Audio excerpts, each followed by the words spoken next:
Muy buenas noches.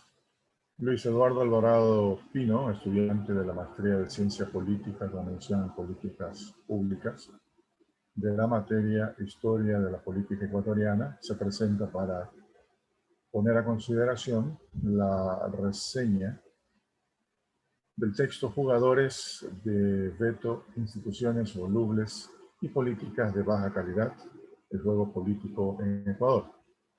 En el año 2008 se publicó el libro Policy Making in Latin America, How Policies Shapes Policies, de la Inter-American Development Bank, en el que los autores Andrés Mejía Costa, María Caridad Araujo, Aníbal Pérez Viñán y Sebastián Salet contribuyeron con el capítulo 7 con el texto antes mencionado. En este trabajo, los autores consideran que en democracia se debe saber interpretar las diferencias que un país tiene en relación con su etnia, religión y política. Ponen como ejemplo que desde el retorno a la democracia en 1979, quienes fueron elegidos para gobernar el país han enfrentado este desafío. También indican que en democracia son los actores los que, en base a su peso ganado, actúan bien a beneficio propio o de proyectos de interés nacional. Y si hablamos de políticas públicas, se necesitará de múltiples actores para impulsarlas. Es así que la motivación de cada uno de ellos permitirá o no crear políticas de variada calidad. El enfoque de los autores es que la poca o nula cooperación política ha producido políticas de baja calidad en los campos de la economía y en lo social. Explican que han existido intentos de reforma, como el texto constitucional de 1998 y el del 2008, que han buscado que las políticas públicas impulsadas por los gobiernos de turno se incrementen. Según los autores, el caos de los mandatos presidenciales de 1997, 2000 y 2005 fue la reforma que la Constitución de 1998 promulgara. El periodo que se hiciera en el 2006 con el protagonismo de un ejecutivo políticamente más fuerte que sus antecesores, significó el desarme del sistema tradicional de la partidocracia. Y para apoyarse, el entonces presidente llamó a la elaboración de una nueva constitución. La Constitución de Montecristi del 2008 marcaría el proceso de democratización en Ecuador, enmarcado en la búsqueda de la transformación económica y del Estado. Gracias al petróleo es que se incrementó el gasto en el sector público, más la creación de obra nueva. Encontramos aquí la fuente para el gasto que trajo como resultado la contratación de una burocracia y la creación de instituciones, lo que demandó más participación y representación en el escenario político. Cita Hurtado, 1990. Toda reforma ha buscado fortalecer el poder del Ejecutivo, así como la proliferación de partidos políticos de oposición, lo que ha conllevado a que los jefes de Estado no tengan mayoría en el órgano legislativo. Y hablan los autores de una fragmentación legislativa, traducida en poco apoyo político al presidente. La Constitución del 2008 logró un presidente constitucionalmente fuerte, pero sin apoyo partidista. Lo que nunca se dejaría de evidenciar es la presencia de jugadores de veto formal e informal.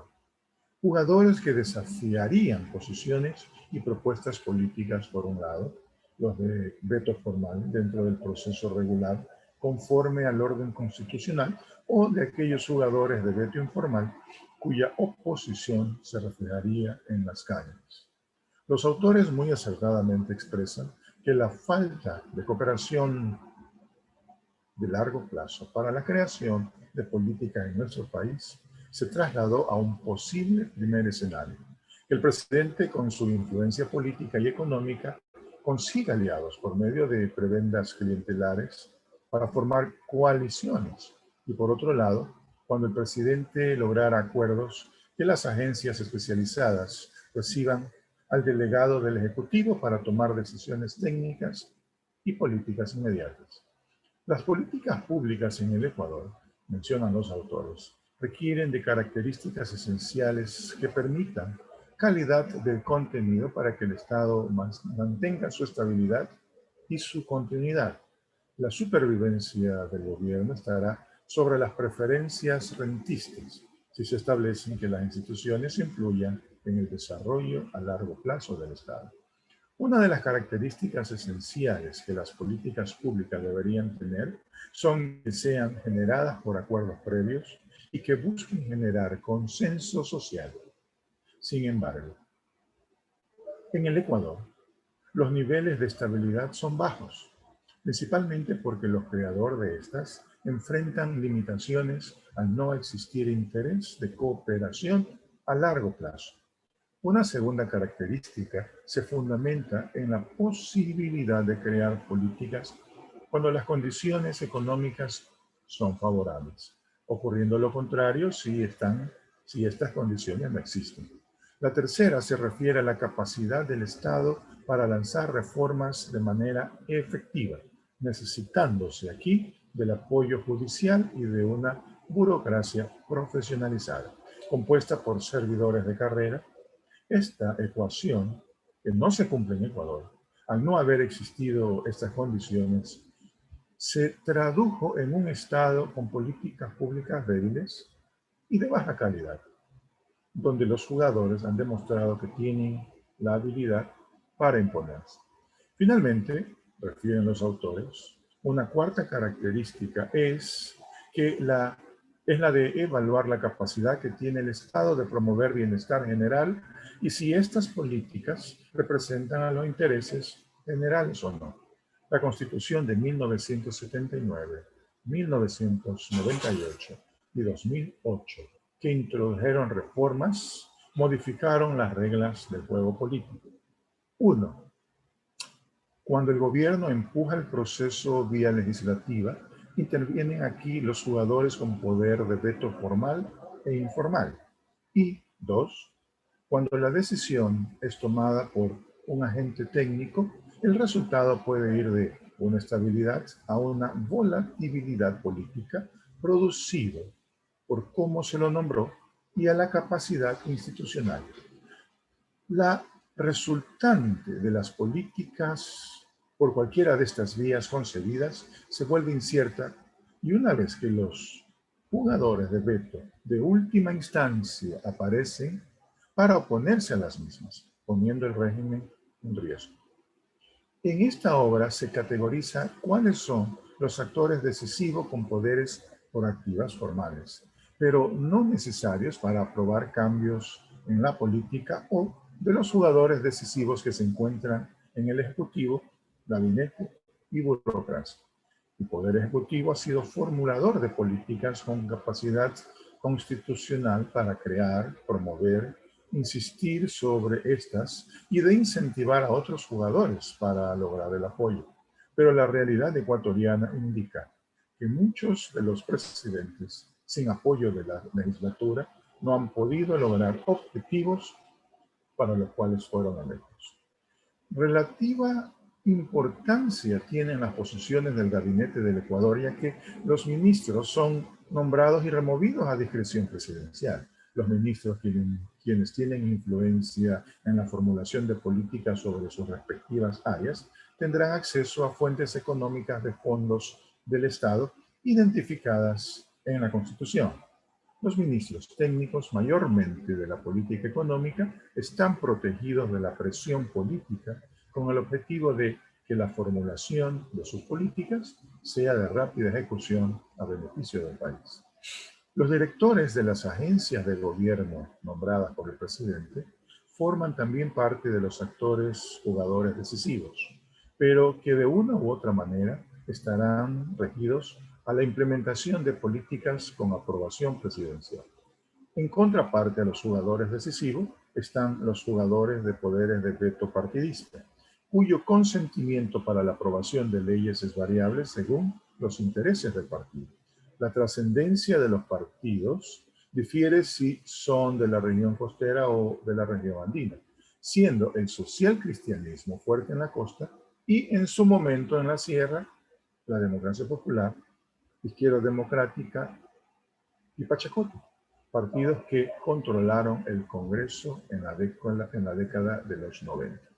Los jugadores de poder de veto de última instancia, como el Tribunal Constitucional, tienen los poderes legales para parar la implementación de políticas públicas.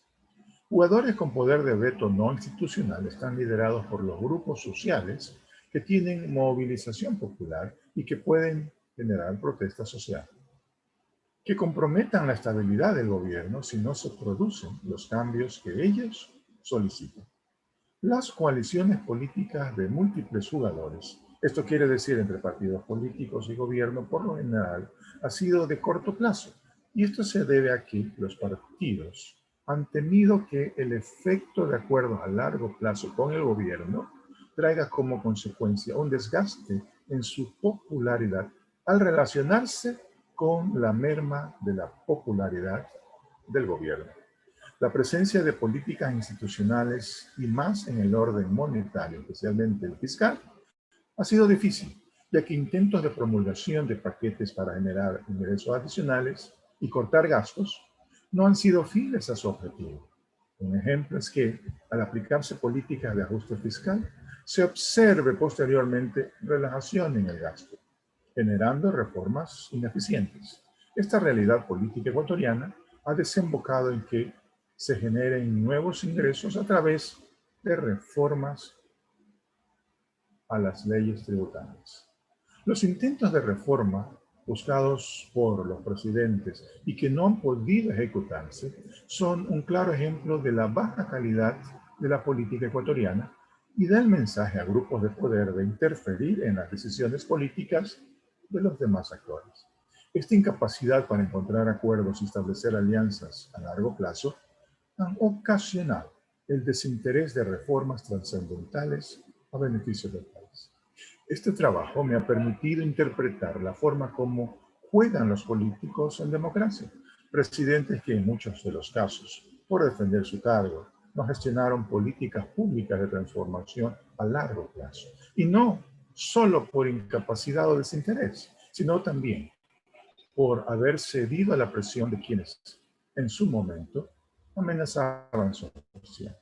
Mas la democracia implica que como líder natural genere gobernanza y sea el estratega que esté por encima de los intereses mezquinos, de visiones calculadoras, revanchismo o celo político.